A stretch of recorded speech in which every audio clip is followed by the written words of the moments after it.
Hello student, welcome to Sunrise JDS. आपको जैसा कि सूचना मिल गई थी कि सनराइज जेडीएस चैनल पे हमने अपनी इंटरमीडिएट का पाठ्यक्रम प्रारंभ किया था, सिलेबस। तो हमारी जो क्लासेस है वो फिजिक्स की 2 लेक्चर आपको मिल गए थे। हमने फिजिक्स का पार्ट 2 स्टार्ट किया था बच्चों, पार्ट नंबर 2 स्टार्ट किया था फिजिक्स का। और पार्ट 2 में हमने चैप्टर नंबर 1 प्रारंभ कर दिया था, स्टार्ट कर दिया था बच्चों, जिसमें हमारा चैप्टर नंबर 1 था रे ऑप्टिक्स। और रे ऑप्टिक्स का हमने पार्ट 1 सीखा था, रिफ्लेक्शन ऑफ लाइट। देखिएगा, क्लास 12th के रे ऑप्टिक्स के चैप्टर का आपका जो चैप्टर है रिफ्लेक्शन ऑफ लाइट, हम सबसे पहले ये बात करते हैं कि रिफ्लेक्शन ऑफ लाइट है क्या। रिफ्लेक्शन ऑफ लाइट क्या है, इसके बारे में समझेंगे। तो आपके पास जो इंट्रोडक्शन है बच्चों, ये रे ऑप्टिक्स का, सबसे पहले हमें समझना है रे ऑप्टिक्स होता क्या है। रे ऑप्टिक्स होता क्या है, इंट्रोडक्शन। तो रे ऑप्टिक्स क्या है बच्चों? रे ऑप्टिक्स क्या है कि ज्योमेट्रिकल ऑप्टिक्स है। Study light assuming that travel in form of रे। रे ऑप्टिक्स में लाइट को हम रे की फॉर्म में एज्यूम करते हैं, पढ़ते हैं। रे ऑप्टिक्स में, रे ऑप्टिक्स एक ज्योमेट्रिकल ऑप्टिक्स है जिसमें हम लाइट को जो पढ़ते हैं वो पढ़ते हैं रे की फॉर्म में। This approximation is valid when, ये रे जो है आपको किस तरह से मतलब अप्रोक्सीमेशन वैलिड होगी। जैसे नंबर 1, वेवलेंथ जो होती है बच्चों इसकी वो वेरी स्मॉल होती है कंपेयर टू ऑब्जेक्ट के।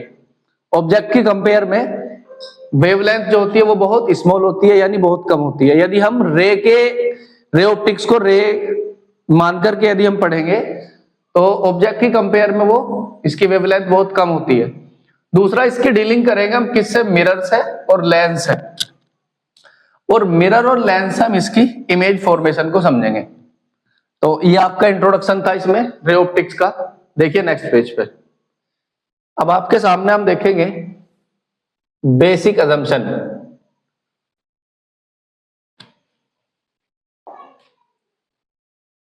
Light travel in straight line, light travel करती है स्ट्रेट लाइन में इन ए होमोजीनियस मीडियम। होमोजीनियस मीडियम से मतलब समान माध्यम जिसमें लाइट ट्रेवल करती है किस तरह से? स्ट्रेट लाइन की फॉर्म में ट्रेवल करती है। लाइट स्ट्रेट लाइन में ट्रेवल करती है कुछ इस तरह से। Ray represent direction to the propagation of light, यानी आपकी जो प्रकाश की किरण है वो रिप्रेजेंट करती है किसको? डायरेक्शन को। दूसरा, when a light strike surface it may be reflected और रिफ्रैक्टेड। लाइट की जो प्रॉपर्टी है, जब वो सरफेस पे स्ट्राइक करती है तो वो रिफ्लेक्ट होती है और दूसरा रिफ्रैक्ट होती है। जैसे हम समझेंगे, मान लिया हमारे पास कोई मिरर है और ये मिरर, ये साइन सरफेस है, इस पे कोई लाइट रे आई और स्ट्राइक करी और ये अपने मीडियम में वापस चली गई, तो हम इसे कहेंगे कि ये क्या होगी? इस सरफेस पे स्ट्राइक करी और रिफ्लेक्ट हुई। दूसरा, रिफ्लेक्टेड होती है, रिफ्लेक्ट हुई और रिफ्रैक्ट क्या होगी? एक मीडियम से जब ये किसी दूसरे मीडियम में जाएगी तो ये क्या होगी? रिफ्रैक्ट होगी। तो आपने इसी का थोड़ा सा, इसके बाद नेक्स्ट देखेंगे आप रिफ्लेक्शन ऑफ लाइट। देखिएगा, रिफ्रैक्शन ऑफ लाइट इसकी डेफिनेशन क्या है। सपोज हमारे पास ये आपका मिरर है,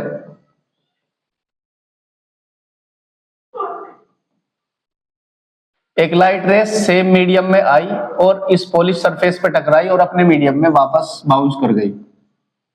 तो कोई भी लाइट रेस किसी मिरर पे जब इंटरसेक्ट यानी टकराती है और अपने माध्यम में वापस चली जाती है, तो लाइट के इसी फिनोमेना को हम कहते हैं refraction of light. The bouncing back light into the same medium after streaking surface is called is reflection. Light rays किसी सरफेस से टकराई और वापस अपने माध्यम में चली गई, इसे हम कहेंगे क्या? Reflection of light. इसका एग्जांपल है image in a plane mirror. तो हम इमेज समझेंगे किससे? प्लेन मिरर से। दूसरा, रिफ्लेक्शन होगा फ्रॉम वाटर से, होगा अपना रियर व्यू मिरर इन अ व्हीकल्स, यानी हमारे जो वाहन होते हैं उसमें मिरर यूज किए जाते हैं व्हीकल्स में। तो मिरर से भी हम किसका क्या देखेंगे? रिफ्रैक्शन ऑफ लाइट देखेंगे। रिफ्लेक्शन ऑफ लाइट का एक तो रियर व्यू यानी मिरर से होता है, दूसरा रिफ्लेक्शन होता है किससे, वाटर से होता है, और तीसरा प्लेन मिरर से होता है। तो अब आप इनके बारे में समझेंगे कि प्लेन मिरर क्या है और मिरर से व्हीकल्स में मतलब रिफ्लेक्शन ऑफ लाइट कैसे होता है, इसे देखेंगे आप नेक्स्ट। इंपोर्टेंट देखिए, हमने सबसे पहले बच्चों लिया एक प्लेन मिरर। ये आपका एक प्लेन मिरर है जिसमें हमने पॉलिश किया है एक और ये पॉलिश कर दी बच्चों। सबसे पहले लिखा है इंसिडेंट रे। इंसिडेंट रे क्या होता है, ऐसी रे जो इस पे आके इंसिडेंट होती है। ये वो रे है जो इस पे आकर के इंसिडेंट होती है, इसको बोलते हैं हम इंसिडेंट रे। रिफ्लेक्टेड रे जो यहां से टकरा करके अपने मीडियम में वापस जाएगी, इसको बोलते हैं हम रिफ्लेक्टेड रे। तो ये होगी अपनी reflected ray. A ray of light that fall on the reflecting surface. किसी मिरर के रिफ्लेक्टिंग सरफेस पे जो लाइट रे फॉल्स होती है, गिरती है और वापस अपने माध्यम में जब जाती है तो उसे कहेंगे दैट रे because back bounce from the surface. इससे टकरा करके जो वापस चली जाती है इसको कहेंगे हम रिफ्लेक्टेड रे। इसके बाद आएगा नॉर्मल। एक ऐसी लाइन जो इस प्लेन पे परपेंडिकुलर इस तरह से इंटरसेक्ट होती है, हम इस प्लेन मिरर पे 90 डिग्री को उनको जनरेट करती है, तो इसे हम बोलते हैं normal. Perpendicular draw the point incident of reflecting surface. एक ऐसी लाइन जो प्लेन सरफेस पे परपेंडिकुलर ड्रॉ होती है, उसी लाइन को हम बोलते हैं बच्चों नॉर्मल। नेक्स्ट है पॉइंट ऑफ इंसिडेंस। देखो, इंसिडेंट रे और नॉर्मल और रिफ्लेक्टेड रे तीनों के तीनों जिस पॉइंट पे मिरर के मिलते हैं उसी को हम बोलते हैं point of incident. The point where incident strike the mirror, यानी जो लाइट रे मिरर पे आकर के जिस पॉइंट पे आप इंसिडेंट होती है उसी को हम कहते हैं पॉइंट ऑफ इंसिडेंस। अब आता है बच्चों angle of incidence. Angle of incidence होता है इंसिडेंट रे और नॉर्मल के बीच जो एंगल बनता है उसी को हम कहते हैं point of angle of incidence. दूसरा नॉर्मल और रिफ्लेक्टेड रे के बीच जो एंगल बनता है उसको हम कहते हैं एंगल ऑफ रिफ्लेक्शन। इसके बाद नेक्स्ट पेज पे चलते हैं। लॉज ऑफ रिफ्लेक्शन आप देखेंगे। अब लॉज ऑफ रिफ्लेक्शन, तो लॉज ऑफ रिफ्लेक्शन क्या है, आपके पास ये एक मिरर है, अभी आपको बताया गया प्लेन मिरर जिसपे हम एक और शाइन पॉलिश सरफेस करते हैं, तो ये हमने इस पे पॉलिश कर दी। ये इंसिडेंट रे है जो इस प्लेन मिरर पे आके टकराई, इंसिडेंट हुई और यहां से टकरा करके अपने माध्यम में वापस गुजर गई, इसको कहेंगे रिफ्लेक्टेड रे। ये वाली हो गया अपना इस प्लेन पे परपेंडिकुलर ड्रॉ होने वाली लाइन को हम कहते हैं नॉर्मल। तो लॉज ऑफ रिफ्लेक्शन यानी पहला लॉज जो है वो आपका ये कह रहा है इंसिडेंट रे, रिफ्लेक्टेड रे और नॉर्मल तीनों एक ही प्लेन में लाई करते हैं। Incident ray, reflected ray and the normal एक ही प्लेन में, पॉइंट ऑफ इंसिडेंस पे all lie the same plane, एक ही प्लेन में ये क्या करते हैं, लाई करते हैं। दूसरा देखेंगे सेकंड लॉ। इंसिडेंट रे और नॉर्मल के बीच जो एंगल बनता है आई, इंसिडेंट रे और नॉर्मल के बीच, रिफ्लेक्टेड रे और नॉर्मल के बीच जो एंगल बनता है आर, ये दोनों आपस में क्या होते हैं बच्चों, इक्वल होते हैं। Angle I is equal to angle R. Angle of reflection is equal to the angle of incidence, I is equal to R होगा। इसके बाद दीज लॉज ऑफ वैलिड, यानी कि ये जो दोनों के दोनों लॉज हैं प्लेन मिरर पे भी अप्लाई होते हैं, स्फेरिकल मिरर पे भी होते हैं और स्मूथ रिफ्लेक्टिंग सरफेस पे भी अप्लाई होते हैं। अब देखिएगा type of reflection. Type of reflection क्या है टाइप ऑफ रिफ्लेक्शन क्या है बच्चों, सबसे पहला आता है हमारे पास रेगुलर रिफ्लेक्शन। यदि आप रेगुलर रिफ्लेक्शन की बात करते हैं तो मान लो हमारे पास ये कोई प्लेन मिरर है, ये कोई प्लेन मिरर है, स्मूथ शाइन सरफेस है, दो लाइट रे यदि पैरेलल आके इस पे इंटरसेक्ट हुई, जब ये टकरा के यानी इससे इंसिडेंट होके वापस जाएगी, तो जब ये दोनों पैरेलल आती है और दोनों लाइन पैरेलल आने के बाद इंसिडेंट होने के बाद यदि ये रिफ्लेक्ट भी पैरेलल हो जाती है, तो ऐसे रिफ्लेक्शन को हम कहते हैं रेगुलर रिफ्लेक्शन। तो व्हेन अ पैरेलल रे, कोई भी पैरेलल रे fall on the smooth surface, ये स्मूथ सरफेस है आपका, after the reflection remain parallel to the is called is regular reflection. तो ये होगा आपका रेगुलर रिफ्लेक्शन। किसी स्मूथ सरफेस पे दो लाइट रे जब एक दूसरे के पैरेलल आती है और इंसिडेंस होने के बाद दोनों की दोनों पैरेलल चली जाती है, तो इसी फिनोमिना को हम कहते हैं रेगुलर रिफ्लेक्शन। ये होता किस किस से है? प्लेन मिरर से, जैसे आप एग्जांपल देख रहे हैं, पॉलिश मेटल सरफेस, हमारी कोई पॉलिश की गई मेटल सरफेस है, उससे भी हमारा क्या होता है? रेगुलर रिफ्लेक्शन होता है। इसके कैरेक्टरिस्टिक्स है प्रोड्यूस द क्लियर इमेज, इसमें एक तो क्लियर इमेज हमें दिखाई देगी, सरफेस मस्ट बी स्मूथ, और सरफेस कैसा होना चाहिए? स्मूथ होना चाहिए। नेक्स्ट पेज पे टाइप नंबर 2 है बच्चों इसका रेगुलर डिफ्यूज रिफ्लेक्शन, यानी कि अनियमित। तो बच्चों चलते हैं नेक्स्ट पेज पे, इरेगुलर रिफ्लेक्शन। जैसा भी आपने देखा था लॉज ऑफ रिफ्लेक्शन के बाद रेगुलर रिफ्लेक्शन पे चलते हैं नेक्स्ट पेज पे। Type of reflection, type of reflection आपका क्या है? तो बच्चों रेगुलर रिफ्लेक्शन के बाद अब देखते हैं इरेगुलर रिफ्लेक्शन पार्ट 2, इसका बी पार्ट। तो यह आपका इरेगुलर रिफ्लेक्शन। इरेगुलर रिफ्लेक्शन क्या होता है बच्चों?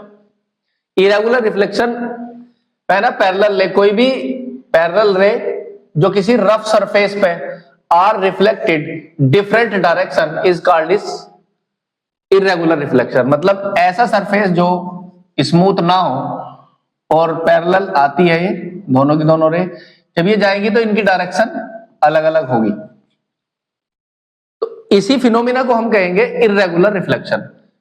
जब दो लाइट रे पैरेलल तो आई है, लेकिन ऐसे सरफेस से टकराई है जो रफ सरफेस है, इससे टकरा करके ये अपने मीडियम में वापस गई, लेकिन ये रिफ्लेक्ट होते समय आपस में पैरेलल नहीं है, इसलिए इसे बोलेंगे हम irregular reflection.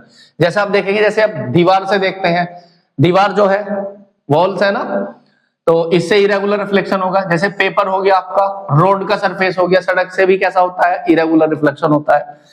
Characteristic no clear image, एक तो इससे कोई क्लियर इमेज हमारी नहीं बनती है, क्लियर और साफ इमेज हमें नहीं दिखाई देती है।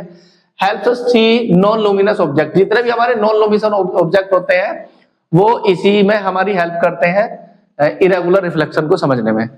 नेक्स्ट पे बच्चों स्फेरिकल मिरर। स्फेरिकल मिरर क्या है? हमारे पास ग्लास का कोई होलो स्फेयर है, ग्लास का कोई होलो स्फेयर है। Spherical mirror is a part of hollow sphere whose one side surface polish. हमारे पास एक स्फेरिकल मिरर है, हमने इसके दो पार्ट किए, होलो स्फेयर के ये दो पार्ट किए। तो होलो स्फेयर के पार्ट जिनपे वन साइड पॉलिश होती है, इसका अदर साइड क्या होता है? वन साइड पॉलिश होती है, अदर साइड इसका रिफ्लेक्टिंग सरफेस होता है। तो ये हमारे कहलाते हैं बच्चों spherical mirror. Spherical mirror are two type. Spherical mirror के कितने टाइप है? दो। एक हुआ बच्चों कॉनकेव मिरर, दूसरा हुआ कॉन्वेक्स मिरर। तो कॉनकेव मिरर कौन सा होता है? स्फेरिकल मिरर का यानी होलो स्फेयर का वो पार्ट जिसपे हम आउटर साइड पे पॉलिश करते हैं और इसका रिफ्लेक्टिंग सरफेस अंदर की तरफ होता है। इसका रिफ्लेक्टिंग सरफेस इनर साइड है और इसका रिफ्लेक्टिंग सरफेस आउटर साइड है। तो इस वाले मिरर को हम बोलते हैं कॉनकेव मिरर। कॉनकेव मिरर, जिस मिरर में रिफ्लेक्टिंग सरफेस आउटर साइड पे होता है उसे बोलते हैं हम कॉन्वेक्स मिरर।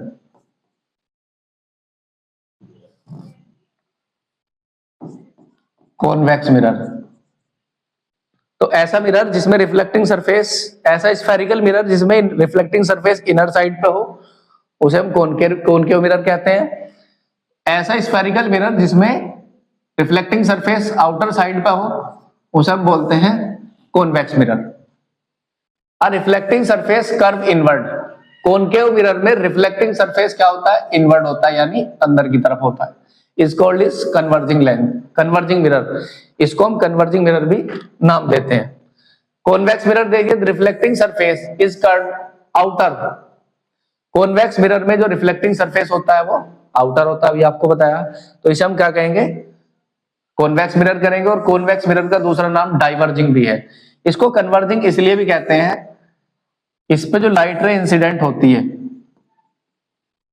कॉनकेव मिरर पे जब लाइट रे इंसिडेंट होती है, ये आपका इसका सेंटर है, ये मिला दिया। तो जब लाइनें इस पे इंटरसेक्ट होगी तो ये क्या होगा, फोकस पे इसे एक जगह ही कन्वर्ट कर देगा। लाइट रे को रिफ्लेक्शन के बाद एक ही पॉइंट पे कन्वर्ट कर देगा, इसलिए इसे हम बोलते हैं कन्वर्जिंग। जो आपका कॉन्वेक्स मिरर होता है, कॉन्वेक्स मिरर क्या करता है, ये इसका पोल हो गया बच्चों, ये सेंटर हो गया, इनको मिलाएंगे तो प्रिंसिपल एक्सिस हो गया। ये लाइट रेज को रिफ्लेक्शन के बाद डाइवर्ट कर देता है। कॉन्वेक्स मिरर इंटरसेक्ट होने के बाद लाइट रे को क्या कर देता है, डाइवर्ट कर देता है, इसलिए इसे हम कहते हैं डाइवर्जिंग। देखिए नेक्स्ट पेज पे स्फेरिकल मिरर से next terminology of related to spherical mirror. अब आपके सामने terminology of spherical mirror. Spherical mirror की टर्मिनोलॉजी क्या है, स्फेरिकल मिरर की टर्मिनोलॉजी क्या है देखिए अभी आपको बताया गया है, जैसे हमारा स्फेरिकल मिरर का ये पार्ट है, हमने इस पे पॉलिश किया आउटर साइड पे, ये हमारा कॉनकेव मिरर है। तो सबसे पहला पॉइंट है पोल, रिफ्लेक्टिंग सरफेस का मिड पॉइंट, ये इनर साइड इसका रिफ्लेक्टिंग सरफेस है, रिफ्लेक्टिंग सरफेस का मिड पॉइंट पोल होता है। सबसे पहली बात, रिफ्लेक्टिंग सरफेस का मिड पॉइंट पोल होता है। देखिएगा the geometrical centre of reflecting surface, यानी इस रिफ्लेक्टिंग सरफेस का मिड पॉइंट, इसे हम बोलेंगे पोल। सेंटर ऑफ कर्वेचर, देखो अगर हम इस स्फेरिकल मिरर के स्फीयर को यदि पूरा कर देते हैं तो ये एक स्फीयर का पार्ट है, ये स्फेरिकल मिरर एक स्फीयर का पार्ट है, और ये जिस स्फीयर का पार्ट है उसी के सेंटर को हम कहते हैं centre of curvature. Spherical mirror जिस होलो स्फीयर का पार्ट है उसी के पार्ट को हम कहते हैं सेंटर ऑफ कर्वेचर। इसके बाद आया radius of curvature. Radius of curvature क्या होता है, ये स्फेरिकल मिरर जिस होलो स्फीयर का पार्ट है उसी को रेडियस को हम बोलते हैं बच्चों radius of curvature. Next page पर चलते हैं, और रेडियस ऑफ कर्वेचर को हम इस तरह से कह सकते हैं सी और पी के बीच के distance between two actual C and P, CP is equal to R, CP is equal to R, इसे बोल लेंगे हम रिफ्लेक्टिंग सरफेस। इसके बाद है नेक्स्ट पॉइंट आपका प्रिंसिपल एक्सिस। देखिएगा प्रिंसिपल एक्सिस क्या होता है, जैसे हमारे पास एक स्फेरिकल मिरर है बच्चों, ये आपका स्फेरिकल मिरर है, स्फेरिकल मिरर हो गया, ये कॉन्वेक्स है क्योंकि आउटर साइड पे पॉलिश है, इनर साइड इसका रिफ्लेक्टिंग सरफेस है, ये हो गया पोल, ये हो गया इधर का ही सेंटर। देखो ये हम इस चीज को समझेंगे कि सेंटर किधर होता है, रिफ्लेक्टिंग सरफेस स्फेरिकल मिरर के रिफ्लेक्टिंग सरफेस की ओर आपका सेंटर है, और सेंटर को पी से यदि मिला देते हैं, lining joining to C and P, centre और पोल को ज्वाइन करने वाली जो लाइन होती है इसी को हम कहते हैं principal axis. Straight line passing through the pole and centre, pole और सेंटर से पास होने वाली जो लाइन होती है इसी को हम बोलते हैं प्रिंसिपल एक्सिस। इसके बाद आया aperture.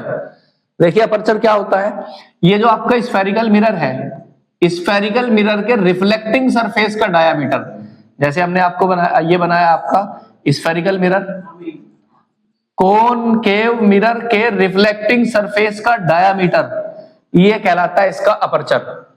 Effective diameter of reflecting surface लिखा हुआ है यहाँ पे, कॉनकेव मिरर हो या कॉन्वेक्स मिरर हो, दोनों के रिफ्लेक्टिंग सरफेस का जो डायामीटर है इसी को हम बोलते हैं अपर्चर। इसके बाद आते हैं बच्चों फोकस पे, प्रिंसिपल फोकस। देखिए प्रिंसिपल फोकस क्या होता है,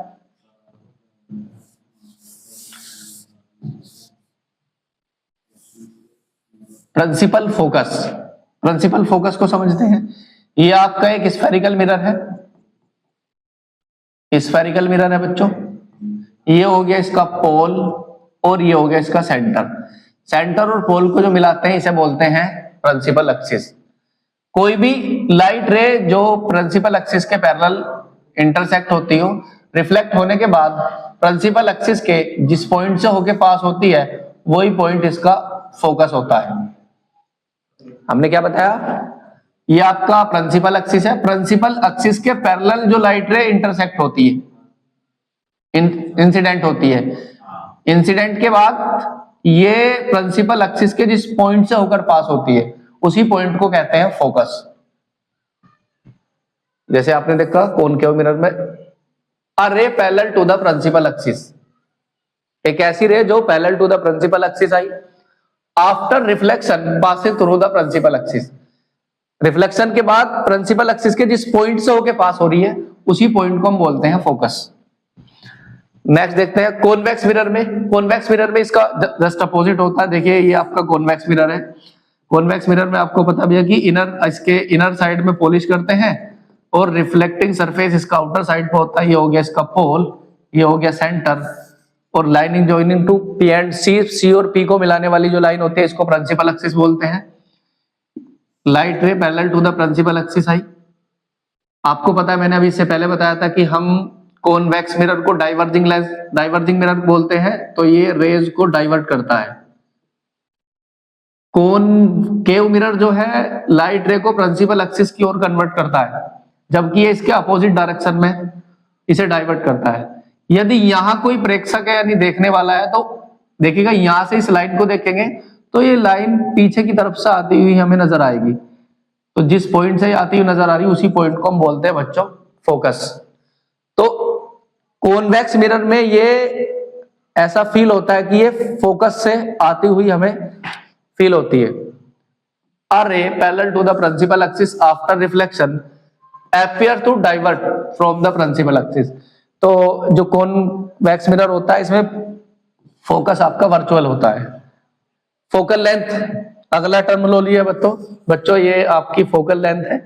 तो फोकल लेंथ क्या होगी? Pole between to distance P and F, P और एफ के बीच की जो डिस्टेंस होती है उसी को हम कहते हैं focal length. Distance between to pole and F, pole और एफ के बीच की जो डिस्टेंस होती है उसी को हम बोलते हैं फोकल लेंथ। फोकल लेंथ के बारे में एक बात और चर्चा करेंगे। जो आपका कॉनकेव मिरर है इसकी फोकल लेंथ बच्चों नेगेटिव होती है, जबकि कॉन्वेक्स मिरर की फोकल लेंथ बच्चों पॉजिटिव होती है। आपको आगे वीडियो में बताएंगे। देखिए साइन कन्वेंशन देखेंगे हम, sign convention of mirror. Mirror के लिए कुछ साइन कन्वेंशन है बच्चों। तो साइन कन्वेंशन के लिए देखेंगे हम, आपके सामने आप जानते भी होंगे ये एक्स एक्सिस है, ये वाई एक्सिस है और ये आपका एक मिरर है।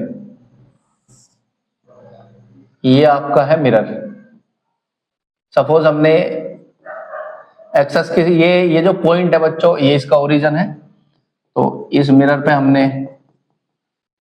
साइन कन्वेंशन क्या है, हम इसके साइन कन्वेंशन को समझते हैं। ये पॉइंट P है। तो साइन कन्वेंशन को समझने के लिए सबसे पहले pole is a taken origin. जो पोल होगा वो इन एक्सिस के ओरिजिन पे होगा, 0 0 पे होगा। दूसरी बात, principal axis the reference of axis, यानी एक्स एक्सिस जो है वो इसका प्रिंसिपल एक्सिस है। एक्स एक्सिस जो है इसका प्रिंसिपल एक्सिस है।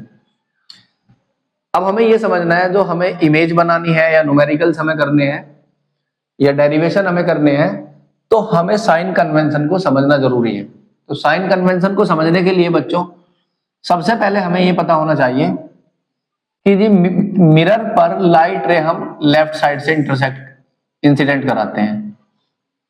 जितने भी मिरर है उन पे हम लाइट रे जो इंसिडेंट कराते हैं वो लेफ्ट साइड से कराते हैं। जितने भी डिस्टेंस को हम मेजर करते हैं बच्चों वो पोल के रिलेटिव मेजर करते हैं। मान लो हमें सी तक के डिस्टेंस को मेजर करना है तो हम मेजर करेंगे कहां से? पी से। हमें एफ तक के डिस्टेंस को मेजर करना है तो हम करेंगे एफ से। Distance measure to direction incident ray they are positive. यदि हम इंसिडेंट रे की डायरेक्शन में लाइट रे को मतलब मेजर करेंगे तो वो करेंगे पॉजिटिव डायरेक्शन से। इंसिडेंट रे की डायरेक्शन में यदि हम किसी डिस्टेंस को मेजर करेंगे तो वो होगा पॉजिटिव। इंसिडेंट रे के अगर हम अपोजिट डायरेक्शन में किसी डिस्टेंस को मेजर करेंगे तो वो होगा नेगेटिव। इंसिडेंट रे की डायरेक्शन में करेंगे तो पॉजिटिव, इंसिडेंट रे के अपोजिट करेंगे तो negative. Height measure the upward positive. यदि हम प्रिंसिपल एक्सिस के अबव जाएंगे तो पॉजिटिव, प्रिंसिपल एक्सिस के नीचे जाएंगे तो नेगेटिव। प्रिंसिपल एक्सिस के अबव पॉजिटिव, प्रिंसिपल एक्सिस के नीचे यानी बिलो वो क्या होगा, negative. Height the measure upward to positive, किसके, प्रिंसिपल एक्सिस के। Distance measure upward opposite side of incident, negative. अभी आपको बताया गया इंसिडेंट रे के अपोजिट डायरेक्शन में आपका नेगेटिव, प्रिंसिपल एक्सिस के अबव पॉजिटिव, प्रिंसिपल एक्सिस के नीचे negative. Height the measure down the negative. Object is the place left, अभी आपको बताया गया कि जितने भी हम ऑब्जेक्ट रखेंगे वो लेफ्ट साइड पे रखेंगे। लेफ्ट साइड से मिरर पे हम लाइट रे को इंसिडेंट कराएंगे। सो ऑब्जेक्ट डिस्टेंस, ऑब्जेक्ट की डिस्टेंस को हम यू पढ़ेंगे जो जनरली नेगेटिव होती है। क्यों, क्योंकि आप जानते हैं ये एक्स एक्सिस है, ये वाई एक्सिस है।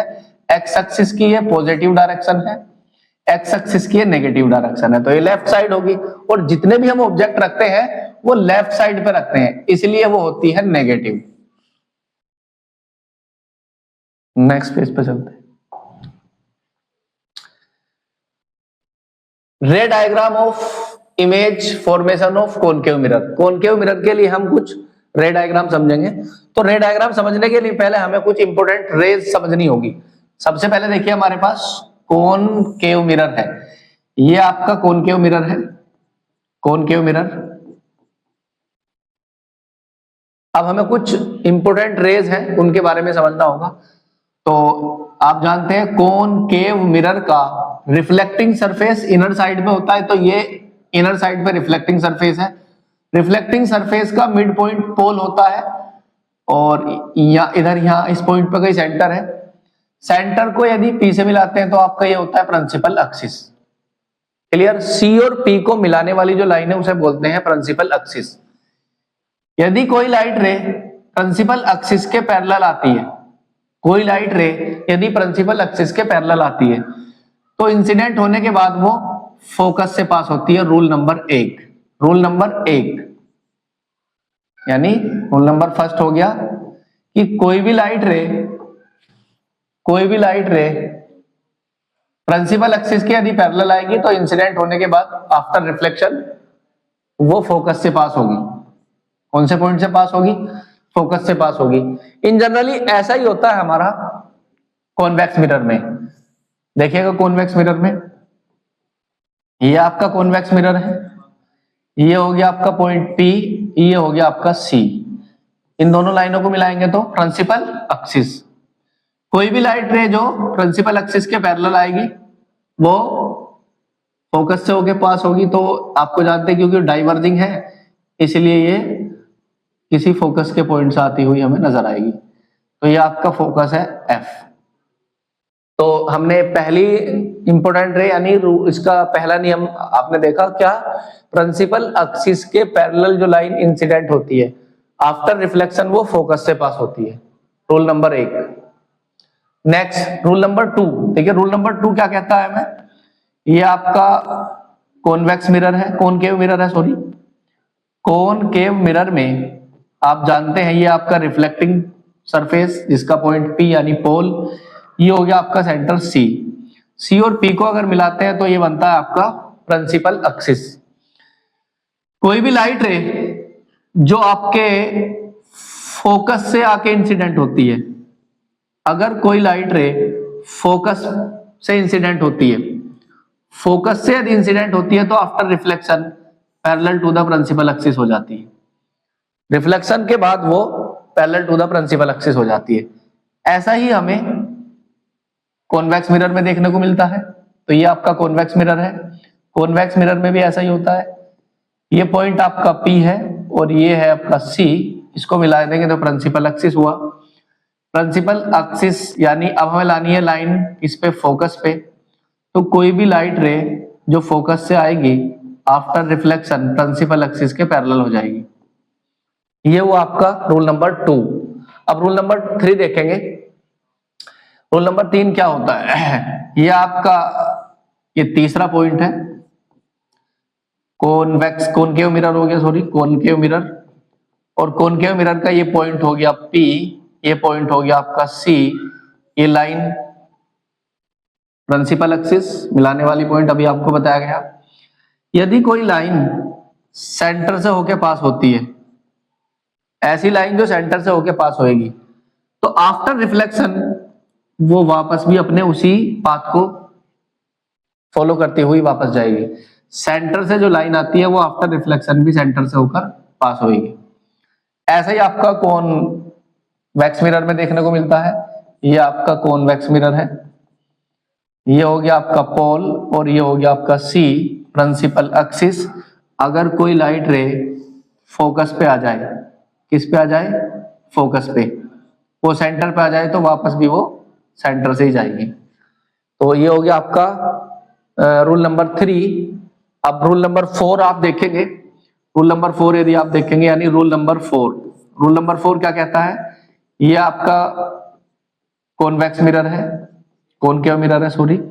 ये आपका P हो गया, ये आपका C हो गया, इन दोनों को मिलाएंगे तो प्रिंसिपल एक्सिस हो गया।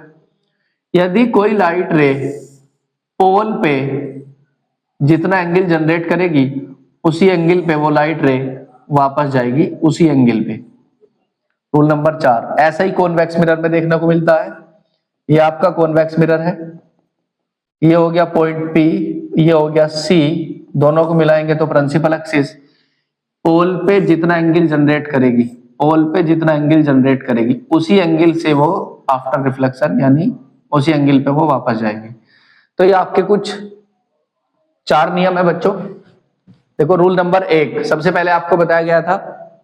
रूल नंबर 1 क्या कहता है? प्रिंसिपल एक्सिस के पैरेलल जो भी लाइन आएगी, लाइट रे जो भी आएगी, आफ्टर रिफ्लेक्शन वो फोकस से होके जाएगी। ऐसा ही आपका कॉन्वेक्स मिरर में होता है। रूल नंबर 2 क्या था? यदि लाइट रे फोकस से होके पास होती है, आफ्टर रिफ्लेक्शन वो प्रिंसिपल एक्सिस के पैरेलल हो जाएगी।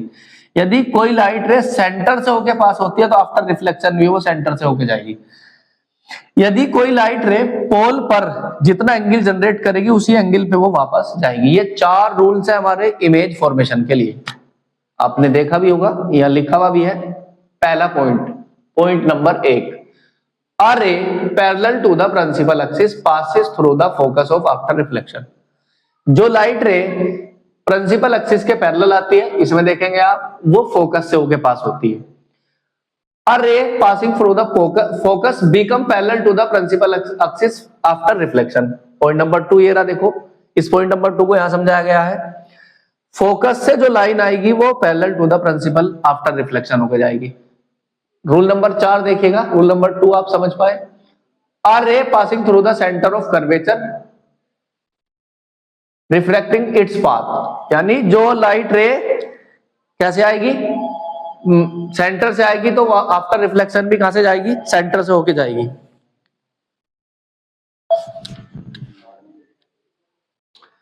Point number 4, a ray strike pole away of the laws of reflection। अभी आपको बताया गया भी था कि कोई भी लाइन किस पे आएगी? पोल पे आएगी, जितना एंगल जनरेट करेगी उसी एंगल पे वो वापस जाएगी। अब देखिएगा आपके जो इमेज ऑफ फॉर्मेशन है वो हम कैसे बनाएंगे? Object at infinite. अब कॉनकेव मिरर से इमेज फॉर्मेशन को हम समझते हैं। कॉनकेव मिरर से जो इमेज बनेगी वो उसके 6 पॉइंट है, देखिए आप इस पेज पे। इंपोर्टेंट रे तो आपको बताई गई है अभी। Parallel to the principal axis appear to the focus reflection, ray of directed toward to the center of curvature its path, directed toward the reflector parallel to the principal axis। ये important रे आपको बता। अच्छा convex mirror की है। इससे पहले हम कॉनकेव मिरर के कुछ इमेज फॉर्मेशन देख लेते हैं। यानी हमें कॉनकेव मिरर से जो हमारी इमेज फॉर्मेशन है उसको समझते हैं। इस पेज पे हम समझेंगे कॉनकेव मिरर को।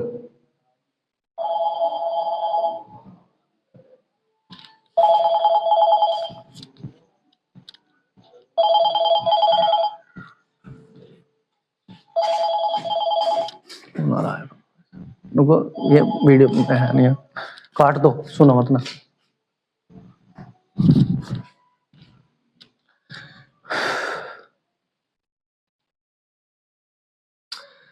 तो बच्चों हम देखेंगे कॉनकेव मिरर से इमेज फॉर्मेशन। तो कॉनकेव मिरर से इमेज फॉर्मेशन को हम समझेंगे। तो आप देखिएगा कॉनकेव मिरर से इमेज हम कैसे बनाते हैं?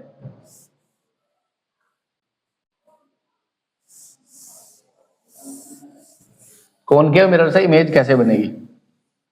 इमेज फॉर्मेशन हम समझेंगे। सबसे पहला पॉइंट नंबर एक, पॉइंट नंबर एक देखो देखो, सबसे पहला पॉइंट आपका जब ऑब्जेक्ट इनफाइनाइट पे हो। पॉइंट नंबर एक, ऑब्जेक्ट कहां है? इनफाइनाइट पे। तो हम इमेज बनाएंगे इसकी जब ऑब्जेक्ट इनफाइनाइट पे है। तो ये आपका मिरर है,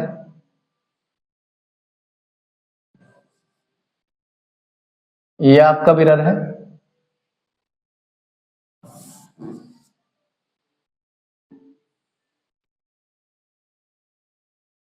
ये आपका मिरर है।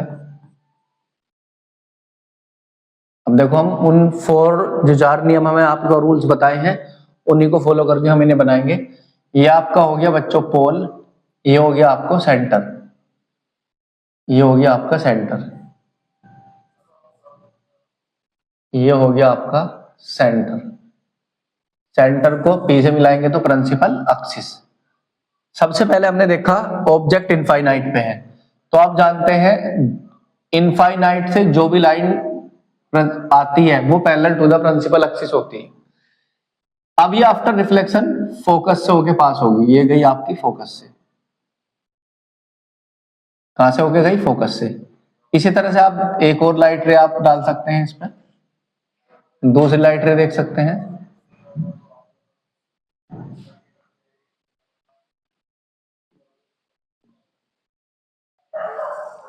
ये लाइट रे आई parallel to the principal axis और ये फोकस से पास होगी। तो सबसे पहले हमने ये पॉइंट समझा कि जब ऑब्जेक्ट इनफाइनाइट पे होता है तो उसकी इमेज फोकस पे जनरेट होती है। अब ये जो इमेज होगी, सबसे पहला पॉइंट क्या है हमारा? ऑब्जेक्ट कहां है? इनफाइनाइट पे, eight infinite. Point number 2, image कहां है? तो इमेज जो हमारी जनरेट हुई वो बनी है बच्चों फोकस पे। देखिएगा लिखा हुआ, इमेज कहां बनेगी? फोकस पे। दूसरा, ये जो इमेज का साइज होगा, size of image, size of image, तो इमेज का जो साइज है वो वेरी स्मॉल होगा, यानी पॉइंट साइज। पॉइंट साइज मतलब ये जो इमेज होगी वो बहुत छोटी होगी, पॉइंट साइज। और नंबर, ये साइज ऑफ इमेज हो गया। ये तीसरा पॉइंट है आपका। देखो सबसे पहला ऑब्जेक्ट का जो पोजीशन है वो इनफाइनाइट पे है, इमेज की जो पोजीशन है वो फोकस पे है, और साइज में कैसी है इमेज? Point of size.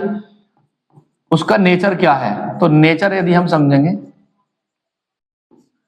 तो बच्चों नेचर है उसका इन्वर्टेड और रियल, रियल एंड इन्वर्टेड। तो ये आपका पहला इमेज है कॉनकेव मिरर का। पॉइंट नंबर 1, जब ऑब्जेक्ट इनफाइनाइट पे होता है तो उसकी इमेज फोकस पे होती है, साइज में जो होती है वो पॉइंट साइज होती है, उसकी नेचर क्या है? रियल और इन्वर्टेड। आप ये समझे रियल और इन्वर्टेड कैसे होगी? जब भी लाइट रे आपकी आफ्टर रिफ्लेक्शन जिन 2 पॉइंटों पे अपने आप इंटरसेक्ट करेगी तो हम कहेंगे कि वो इमेज जो होगी वो रियल होगी। यदि लाइट रे आफ्टर रिफ्लेक्शन अपने आप इंटरसेक्ट नहीं करेगी, हम उन्हें इंटरसेक्ट कराने की कोशिश करेंगे, तो उस स्थिति में जो इमेज होगी वो वर्चुअल होगी और इरेक्ट होगी। अब देखेंगे पॉइंट नंबर 2, इसको कैसे साफ करें? इसे साफ हो गया ना। अब ऑब्जेक्ट कहां है? बाय एंड सी, यानी सी से पीछे। अब ऑब्जेक्ट को हम सी से पीछे लेंगे तो देखेगा इसे, ऑब्जेक्ट को हम सी से पीछे लेंगे बच्चों। ये हो गया पोल, ये हो गया सेंटर, ये हो गया आपका प्रिंसिपल एक्सिस। हमने ये ले लिया आपकी इमेज बाय एंड सी, यहां लिखा हुआ ना ऑब्जेक्ट बाय एंड सी, यानी सी से पीछे। इस ऑब्जेक्ट का हम नाम देंगे ए और बी। ये ए बी एक ऑब्जेक्ट है। अब ऑब्जेक्ट से हम 2 लाइट रे इंटरसेक्ट कराएंगे, यानी इंसिडेंट कराएंगे। ये लाइन रे, ये जो लाइट आई है, यानी ये जो लाइन रे आई है वो parallel to the principal axis है। आपने रूल्स पढ़ा है कि जो line ray parallel to the principal axis होती है वो फोकस से पास होती है। दूसरी लाइट रे हम सेंटर से लेके आते हैं। मान लो हम सेंटर से एक लाइट रे को लेके आए, आपने अभी एक रूल पढ़ा है, जो लाइट रे सेंटर से होके पास होती है, आफ्टर रिफ्लेक्शन भी सेंटर से होके जाती है। अब दोनों का इंटरसेक्टिंग पॉइंट ये है, तो इसको हम मिलाएंगे प्रिंसिपल एक्सिस से, तो यानी ये पॉइंट होगा हमारा ए डैश और बी डैश। तो अब हम लिखेंगे position of object, position of object.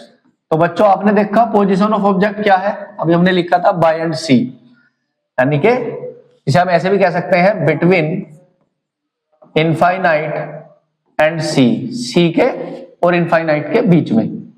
अब आपने देखा ए बी, यानी ऑब्जेक्ट कौन है हमारी ए बी, ए बी की जो पोजीशन है वो बाय एंड सी है, यानी सी के पीछे है। इसकी जो इमेज बनी, position of image, position of image, इसकी जो इमेज बनी बच्चों, यानी ए डैश बी डैश, आप देख पा रहे हैं पोजीशन ऑफ इमेज कहां बनी। आपको पता है कि ये पॉइंट फोकस है और ये पॉइंट सी है, तो आप देख रहे हैं सी और एफ के बीच में बनी है, तो बिटवीन सी एंड एफ, तो इमेज जो बनी है वो कहां बनी है, सी और एफ के बीच में। अब आप इसकी साइज देखेंगे, size of image, size of image, तो इमेज का जो साइज है वो आप देखिएगा, देखो ए बी और ए डैश बी डैश देखेगा, कंपेयर में ए डैश बी डैश स्मॉल है, तो हम लिखेंगे स्मॉल साइज, स्मॉल साइज। और इसका नेचर देखेंगे हम, नेचर क्या होगा, देखो वो प्रिंसिपल एक्सिस के नीचे है, प्रिंसिपल एक्सिस के नीचे है तो इन्वर्टेड, इन्वर्टेड एंड रियल। आप ये बात याद भी रखेंगे, प्रिंसिपल एक्सिस के यदि कोई इमेज ब्लो होती है तो वो इन्वर्टेड और रियल होती है। तो ये आपका था पॉइंट नंबर 2, पॉइंट नंबर 2 आपने समझा। अब आते हैं पॉइंट नंबर 3 पे, अगर इमेज कहां हो, ऑब्जेक्ट कहां हो, सी पर, तो सी पर अगर ऑब्जेक्ट होगा, स्क्रीनशॉट ले सकते हैं आप इसका,